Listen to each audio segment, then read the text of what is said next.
Bonjour à tous, je suis navré de ne pas être présent physiquement aujourd'hui, mais la dernière mission en Éthiopie aura eu raison de mon estomac. Toutefois, voilà, je vais pouvoir vous présenter donc le travail de thèse sur l'intégration de la stéréophotométrie pour le patrimoine et le tout intégré dans la suite logicielle open source Alice Vision. Alors, même si le travail de thèse est par définition un travail personnel, il est quand même le résultat d'une équipe d'encadrants et de collègues qui m'accompagnent dans cette aventure.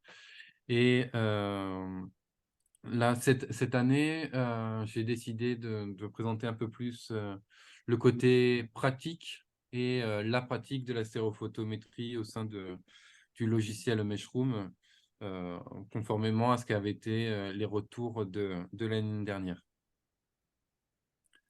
Alors, je vais commencer d'abord par une petite introduction sur Meshroom et après, on verra différents types d'acquisition, du mono-vue, puis du multi-vue. Alors, hop, qu'est-ce qui passe? Oui.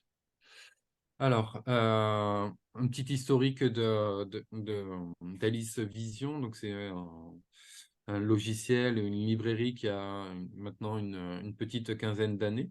Donc, encore, voilà, encore en développement. Et les premiers partenariats en 2009 jusqu'à 2015, voire 2017, étaient très centrés sur les besoins donc, du structure from motion et du tracking caméra.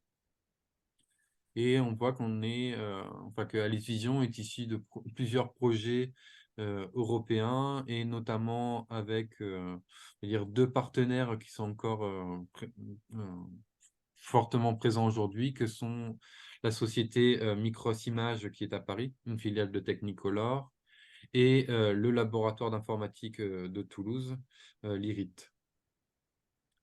Le projet LADIO en 2017, voilà, sur le traitement des données 3D, sur le management des données, a découlé sur la thèse de Jean Meilou. Et surtout, à partir de août 2018, la publication de l'interface Meshroom, voilà, de la librairie Alice Vision. Et ensuite, actuellement, nous en sommes au laboratoire commun CNRS entre la société Micros Images et l'IRIT, qui s'appelle Alicia Vision et qui a différents objectifs, et notamment le développement de la photogrammétrie, de la stéréophotométrie dans Meshroom. Plus personnellement, donc il y a à partir de 2021 le projet de thèse voilà, Archeoroom, qui vise à adapter la stéréophotométrie aux usages du patrimoine et de l'archéologie. Voilà, en 2021, c'était un petit peu un consortium l'effet d'annonce. En 2022, je vous avais essayé d'expliquer l'importance que peut avoir la stéréophotométrie pour certaines problématiques archéologiques. Et là, on va donc aller plus dans la pratique. Le rappel du projet Archeoroom, donc il y a, on va dire, quatre grands axes, quatre grandes problématiques. La première, c'est appliquer de nouvelles méthodes de captation 3D photographique de surface dans le champ du visible, donc à partir de photographies. Là, il y a aussi tout ce qui est la détection de la géométrie des gravures fines. Voilà, on va être sur autour du dixième de millimètre et aussi l'intérêt de capter la couleur, notamment pour l'art pariétal. On va avoir l'élaboration de nouveaux protocoles adaptés en fonction des objets ou des vestiges archéologiques. Et la contrainte supplémentaire mais souhaitée, c'est donc d'intégrer tous ces process dans un logiciel open source qui est la suite Alice Vision et son interface Meshroom.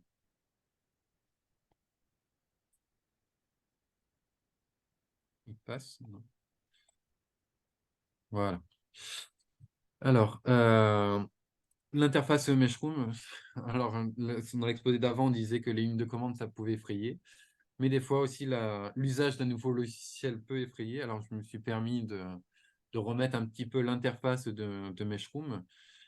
Alors, de dire que c'est une interface qui est nodale, ça veut dire que toutes les étapes du traitement photogrammétrique ou stéréophotométrique sont des nœuds avec à chaque fois des données en entrée et en sortie qui sont bien spécifiées. Les nœuds sont éditables, paramétrables et aussi modulables. On peut copier, dupliquer certaines parties des nœuds. Alors, vous avez en haut à gauche tout ce qui est la visualisation 2D. C'est là qu'on vient glisser-déposer de ces photos. À droite, on peut voir le viewer 3D et la partie fonctionnement du logiciel, donc située en bas dans la case verte, c'est ce qu'on appelle les graphes avec les nœuds. Alors, il ne faut pas être effrayé, hein, il y a des pipelines qui sont préenregistrés.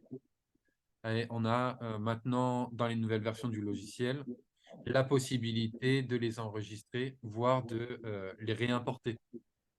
Voilà, vous pouvez les adapter à vos usages. Et sur la partie à droite, en fait, dès qu'on sélectionne un nœud, on a la possibilité d'avoir accès aux paramètres, voir, si on clique sur les trois petits points en haut à droite de cette case, les paramètres avancés. Et là, par exemple, sur la texture, on retrouve la dimension du fichier ou encore le downscale des images, le format, etc. Alors, je reprends un petit peu la présentation de l'année dernière. J'ai actualisé un petit peu les images sur la stéréophotométrie. Alors, nous, on part sur donc, le modèle lambertien de la surface en disant que ceci nous permet de dire que une image en niveau de gris est le résultat de l'albédo fois l'ombrage. Avec, en acceptant ce modèle lambertien, on peut dire qu'avec, à partir de 3 images, prises avec, chacune avec un éclairage différent, on peut estimer l'albédo, donc la couleur intrinsèque de surface, et les normales, le relief local de la surface qui est lié à la profondeur Z.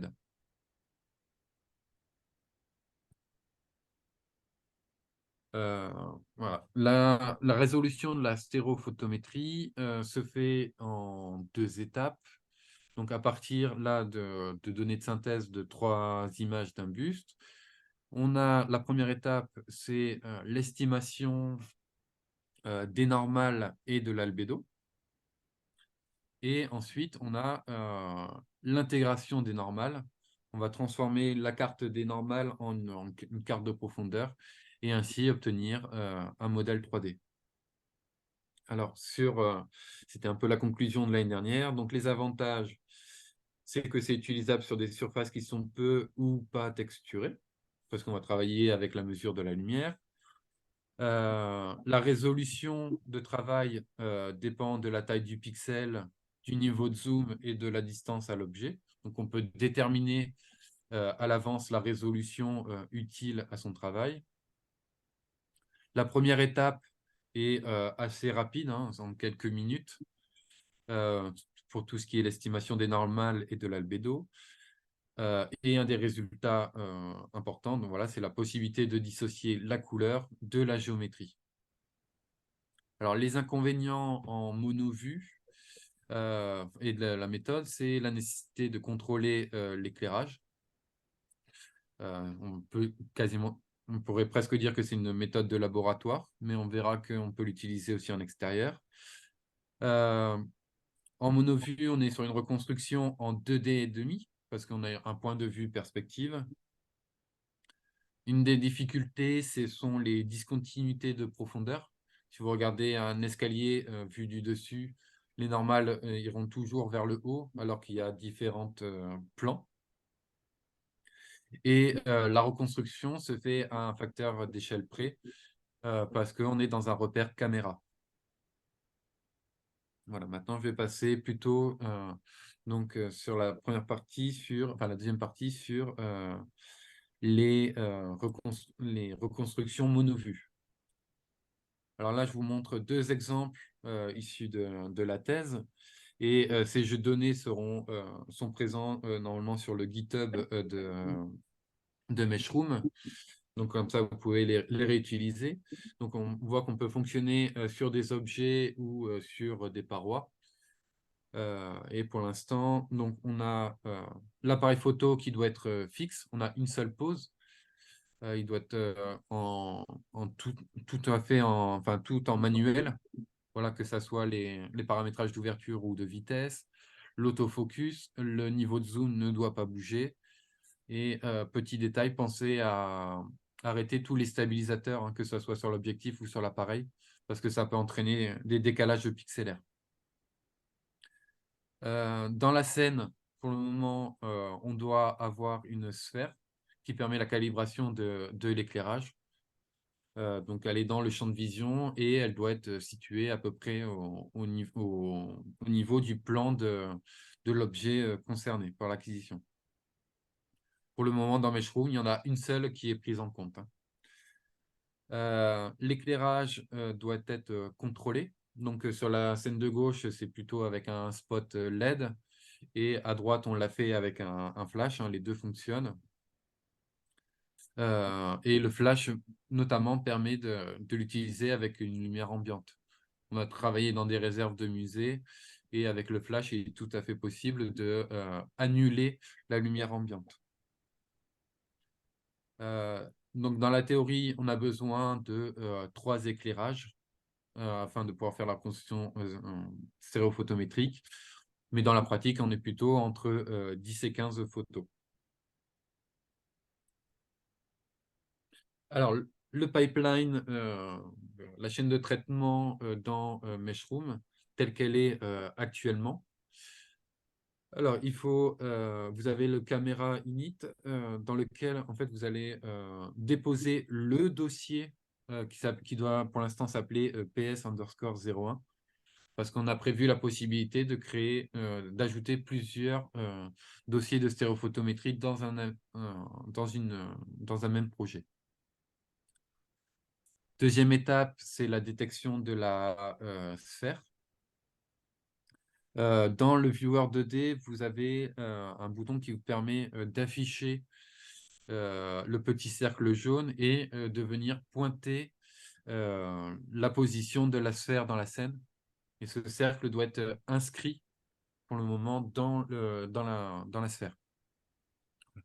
Et après, dans les paramètres, vous pouvez ajuster les dimensions et la position. Le point 3 qui est aussi important, donc la calibration de l'éclairage. Là, vous avez, en fonction de la sphère que vous avez utilisée, si elle est mate ou brillante, vous allez soit utiliser les paramètres d'une sphère blanche et de pouvoir calibrer l'intensité et l'orientation. Et si vous avez qu'une sphère brillante, vous allez pouvoir seulement calibrer l'orientation de la source de lumière et l'intensité sera évaluée à égale dans toutes les directions. Et la quatrième quatrième nœud, c'est la résolution proprement parlée de la stéréophotométrie. Et là, on peut intégrer les paramètres de la lumière ambiante. Si vous avez pris une première photo de la lumière ambiante, vous pouvez l'annuler de cette manière-là. C'est une autre méthode de l'annuler. Et vous avez également la possibilité de faire de la robustesse, par exemple, pour supprimer des ombres portées dans la scène. Voilà, ça sera disponible dans la version qui va bientôt sortir. Alors, les résultats d'une stéréophotométrie, on va dire simple dans Meshroom, donc un seul point de vue, plusieurs éclairages avec une sphère dans la scène. Vous obtenez dans le dossier de la stéréophotométrie, vous avez l'albédo et la carte des normales qui sont en résultat. Dans la nouvelle version, les normales, vous avez la possibilité soit d'avoir un EXR, très pratique pour les logiciels de modélisation 3D, ou dans la prochaine version, elles seront en RGB comme vous l'avez à l'écran. Donc ça, c'était le premier cas d'usage. Un deuxième cas d'usage notamment ici dans la grotte Chauvet, c'est qu'on a les parois qui sont très distantes, à plus de 5 mètres du cheminement autorisé. Et deuxième inconvénient, c'est qu'on a le chemin qui est contraint et on ne peut pas avoir un éclairage à distance constante de la paroi. Donc, il fallait et estimer la position de l'éclairage et estimer son intensité. Et pour cela, au sein de l'équipe, on a développé donc la détection automatique des cerfs par apprentissage. Donc, c'est le résultat que vous avez là sur un autre panneau dans la grotte Chauvet. À chaque fois, donc ça a été intégré dans Meshroom. À chaque fois, l'apprentissage détermine la position de la sphère et son type de sphère. Donc, elle reconnaît les sphères mates ou les sphères brillantes. Voilà, ce qui vous permet d'utiliser une sphère qui est mobile lors de votre acquisition. Voilà, donc un des résultats obtenus sur le grand panneau, donc qui est à 5-6 mètres de distance des passerelles. Voilà, vous avez en haut à gauche l'albédo, en bas à gauche la carte des normales. On voit qu'il n'y a pas la robustesse qui a fonctionné parce qu'on a les restes de la perche qui sont encore visibles. Et là, je vous ai montré à droite une simulation du rééclairage de cette scène dans Blender pour voir, voilà, on est autour de 0,3 mm de résolution avec la distance, et ce qui nous permet de faire du rééclairage de la scène, là, sous Blender. Une troisième possibilité en mono-vue, c'est l'usage d'un dôme de RTI. Donc la RTI pour Reflectance Transformation Imaging.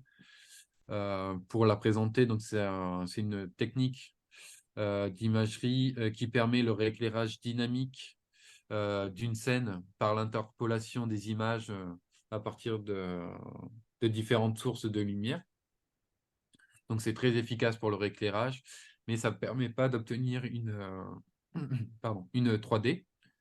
Alors nous, ce qu'on a, on peut faire bien sûr de la RTI avec un dôme ou sans dôme, mais nous, ce que nous proposons, voilà, c'est de traiter ces données issues d'un dôme pour de la RTI comme étant une source de données pour la stéréophotométrie. Pourquoi on a fait l'acquisition d'un dôme? C'est pour trois raisons. C'est la reproductibilité des acquisitions.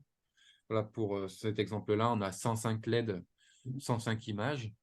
Voilà, et on sait à chaque fois la position de l'éclairage parce qu'on l'a. La deuxième raison, c'est qu'on fait l'étalonnage une seule fois pour toutes les acquisitions, si on reste dans les mêmes paramètres. Et la troisième, c'est la redondance des données. Ce que je vous ai dit, la stéréophotométrie, on a besoin en pratique de 10 à 15 éclairages. Et là, le fait d'en avoir 105 va pouvoir nous ouvrir les portes de caractériser un peu plus les matériaux. Donc, on a fait un peu l'usage dans la grotte Chauvet, mais là, le dôme, c'est plutôt vraiment pour le coup un outil de laboratoire parce qu'on est très contraint sur l'accessibilité. Alors toutefois, ça permet quand même de très bons résultats. Voilà un exemple de résultat. En haut à gauche, la lumière diffuse. En haut à droite, vous avez le relief légèrement ombré dans Blender. Et en dessous, on a pu rééclairer, par exemple, ici, le bouquetin de la galerie des Mégacéros. Alors, pour les heureux propriétaires d'un dôme dans leur laboratoire ou dans leur structure, on a souhaité adapter le logiciel aussi à un standard qui est déjà existant. En fait, vous allez pouvoir utiliser vos données issues d'un dôme avec le logiciel Meshroom, parce que vous avez la possibilité dans le nœud de Lighting Calibration de sauvegarder un modèle de calibration. Donc, vous pouvez étalonner votre dôme en mettant une sphère et sauvegarder le modèle et le rappeler pour les futures acquisitions. Et dans la nouvelle version qui va sortir, la 2023.3, vous aurez la possibilité d'importer un fichier LP de Light Position dans le pipeline de Meshroom. On va passer à la troisième partie qui est un peu plus travail en cours, on va dire voilà, work in progress.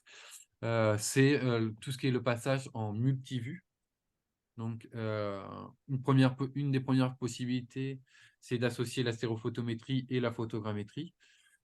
Ça, on l'avait déjà présenté un peu l'année dernière. Donc, c'est se servir d'un point de vue de stéréophotométrie et de plusieurs points de vue de photogrammétrie afin de corriger l'intégration des normales. Donc, ce qui permet, lors de la transformation de la carte des normales en carte de profondeur, d'avoir des points de passage corrigés par le SFM. Voilà, c'est ce que vous avez ici à l'écran, et on voit aussi le gain dans la résolution du modèle 3D final. Une des deuxièmes possibilités et qui est en cours et qui va être disponible dans la prochaine version de Meshroom, c'est de se dire on fait plusieurs acquisitions de stéréophotométrie convergentes d'un même objet. Donc là, c'est le cheval gravé de la salilaire dans la grotte Chauvet, et on va utiliser les différentes cartes normales et cartes d'albédo afin de reconstruire le volume et de plaquer les 4 normales en tant que texture. C'est l'image que vous avez au milieu. Et là, les normales sont exprimées dans un repère monde. Voilà, elles ne sont plus dans le repère caméra, d'où ces couleurs vertes, rouges et jaunes. Alors, pour conclure, donc sur ce qui existe, donc la stéréophotométrie est disponible dans Meshroom. Vous avez la possibilité de la détection automatique des sphères et leur étalonnage. Vous avez une estimation de l'éclairage. Et vous avez la première étape qui est complète avec la génération des cartes d'albédo et de la carte des normales. Dans la prochaine version, qui là, le binaire a été compilé hier, mais donc il devrait bientôt sortir, vous aurez la possibilité de faire une texture du maillage à partir des cartes d'albédo ou des cartes de normale, et donc de combiner photogrammétrie et stéréophotométrie, et la possibilité d'utiliser des données de RTI acquises avec ou sans dôme, d'ailleurs. Côté perspective, sur les perspectives de recherche, on a tout ce qui est amélioration de l'estimation de l'éclairage. Donc là, le travail qui est en cours et qui sera disponible dans la version suivante, peut-être la 2023.4 ou la première 2024, c'est la prise en compte de la perspective pour l'étalonnage sur une sphère, parce que la sphère en fait, c'est une ellipse, c'est pas un cercle. Et après, ce qu'on espère, c'est estimer l'éclairage sans sphère, voilà, qui est une forte contrainte lors des acquisitions. Il y a tout ce qui est amélioration de l'estimation de la couleur et pouvoir mettre une plaque color checker pour avoir une bonne carte d'albédo. Très utile en stéréophotométrie, c'est l'utilisation de données à large gamme dynamique, l'HDR, notamment si vous faites des objets sombres. Voilà, ça peut être très pratique. Ce qu'on travaille avec le dôme, là, c'est l'identification des matériaux et tout ce qui est la segmentation, et essayer d'avoir d'autres modèles de BRDF afin d'aller plus loin que le modèle lambertien. Le travail en cours, donc, c'est la stéréoscopie multivue qui va permettre d'avoir une véritable technique de reconstruction 3D et pas une simple 2D et demi. Et ce qui est en cours aussi, c'est l'apprentissage sur la résolution de la stéréophotométrie.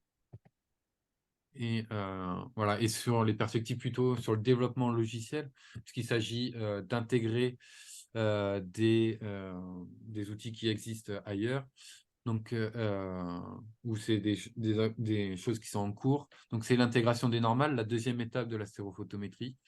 Donc là, c'est un problème de passage à l'échelle et de codage CUDA.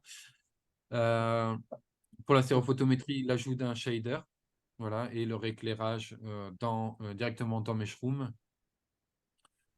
Tout ce qui est le développement des outils de géoréférencement et d'orthoprojection. Donc, et là, peut-être que ça se fera. Donc, avec l'intégration d'Alice Vision dans l'écosystème du consortium 3D SHS. Hein, donc, par l'usage et par l'expression de plusieurs besoins d'autres personnes, peut-être qu'on pourra développer un peu plus Meshroom. Et là, c'est pourtant de Lama, Anthony Pamar qui va présenter juste après. C'est le développement de l'interopérabilité avec d'autres solutions libres pour Meshroom. Voilà. Et vous pourrez retrouver plus d'informations donc, sur le site d'Alice Vision ou sur le GitHub si vous voulez avoir la dernière version de Meshroom. Voilà, je vous remercie.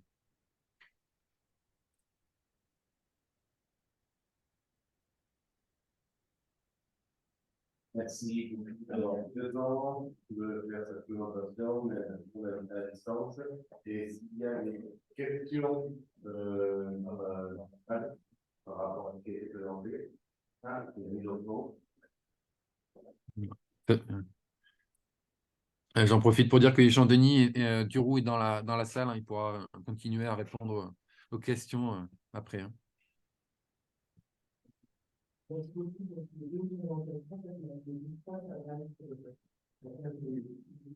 Les aspects du logiciel, il fait référence à l'histoire où les chantiers font l'archive des photos qui avaient été prises. Et donc la question que je souhaitais poser en lien avec ce qu'on a montré ce matin, c'est pourquoi au moment où vous utilisez en fait une photo. Alors, je suis désolé, on n'entend pas les questions. Le micro de la salle semble moins performant que celui du pupitre. Bon, je répète la question. Là, tu m'entends? Peut-être ce micro marche mieux. Ça va un peu mieux, ouais. Comme ça fonctionne. Ça a l'air d'aller. J'ai pas l'impression. Tu nous entends? Ouais, j'entends, ouais. Voilà, et là, tu entends la question que je vais te poser. Essayez. 1, 2, 3, la question. Ça n'a pas l'air. Bon, je pose la question. Non. Je vais poser la question. Je vais faire très court. Dans les fonds archivistiques, on a à disposition, dans certaines situations, des fonds extrêmement intéressants de la base visuelle. Je suis que dans les plateformes, plutôt stéréoscopique. La question, c'est comment est-ce qu'il existe des moyens, des logiciels pour exploiter ces photos et arriver à au moins un élément de 3D, finalement, parler de 2,5D.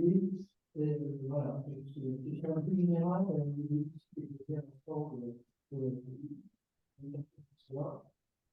parce qu'en fait, nous, on souhaiterait, au-delà de travailler sur du 3D qui est reconstitué, c'est de voir aussi de quelle façon ces images stéréoscopiques peuvent être exploitées et éventuellement être réinjectées dans un environnement virtuel. Voilà.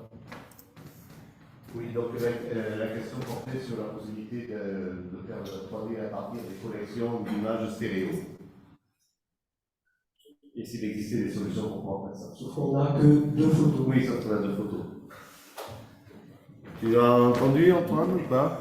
Non, j'entends vraiment pas les questions dans la salle. Mais il y a Jean-Denis qui peut y Bah, répondre. donc Ah oui.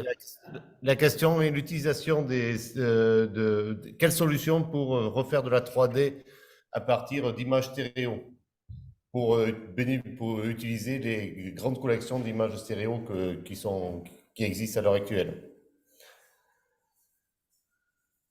C'est quoi? C'est les cartes postales avec 2 images? Oui, Genre c'est ça. de coupe? Bah là, on partirait plutôt sur une reconstruction géométrique plutôt qu'une reconstruction photométrique, je pense. Ouais. Là-dessus, je peux peut-être avoir des réponses, parce qu'il se trouve que je travaille avec la stéréothèque sur Bordeaux, et qu'il existe des solutions pour pouvoir. Il n'y a pas de choses automatiques, il y a encore pas mal de choses manuelles. Il y a des outils qui sont développés, le code existe, des outils après qui sont utilisables par tout le monde, pas forcément. Dans la librairie OpenCV, il y a souvent tout pour pouvoir reconstruire la 3D à partir d'images stéréo. des choses que la société qui s'appelle Alioscopie, qui fait des écrans multivus pour la 3D, a fait pour pouvoir proposer une immersion dans des stéréos de la Première Guerre mondiale, par exemple. Donc, il existe des techniques, c'est pas celles qui sont implémentées à l'heure actuelle dans tous les outils, que ce soit l'image, l'imagine, etc. C'est des techniques plus en allemand, mais que celles-ci.